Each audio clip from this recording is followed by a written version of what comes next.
term white privilege gets thrown around a lot these days.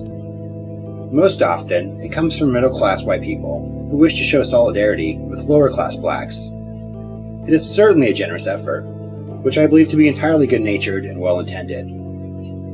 At the same time, it is also divisive and fails to recognize the complexity of the situation. First of all, not all whites cash in on that privilege. Some of them, or their loved ones, are victims of the same egregious abuses by police and the state that blacks suffer. When these people hear you announcing how privileged they are, you might not be surprised that it is dismissive and hurtful to them. Dismissing people with grievances similar to yours is not a good way to make allies of them. And since we all have a common enemy in the police state, creating allies is far more important than fighting over who is the biggest victim. Police abuse should not be happening at all to anyone, regardless of race, gender, or any other categorical differences between individuals. Arguing over which group is getting abused worse distracts from the issue, which is that it is happening at all. When you tell a white person they have privilege because they are less likely to receive abuse, you are excusing the abuse itself and conceding the main point to be the likelihood. Should we really be calling getting beaten less a privilege?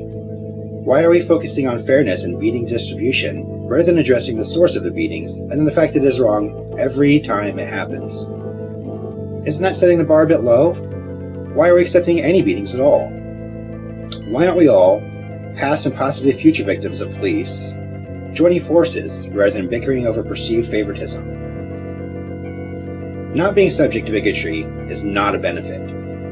Respectful benefit of the doubt and non-suspicion should be the minimal basis of human interaction. Expressing that the lack of negative outcomes is a benefit normalizes prejudice, and thus empowers it.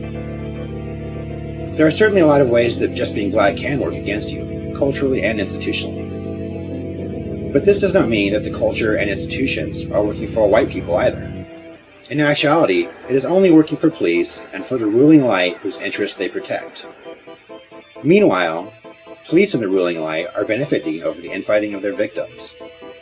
The white privilege narrative acts as a distraction, which diverts our attention and focus from the common source of our problems. It has prisoners beating prisoners, rather than unified rebellion against the abusive guards. There is no victory in equal oppression. Let's face the oppression and the oppressors together, and stop pointing fingers. Most importantly, even if police treat us all equally, they would still be our enemy. They would still be forcing their services on us, enjoying a monopoly on force, funding themselves by stealing from us, and enforcing immoral laws that destroy lives for their own benefit. If you want to talk about privilege, talk about the undeniable but rampant class privilege and blue privilege. That is where a healthy, productive, and inclusive conversation begins for all of us.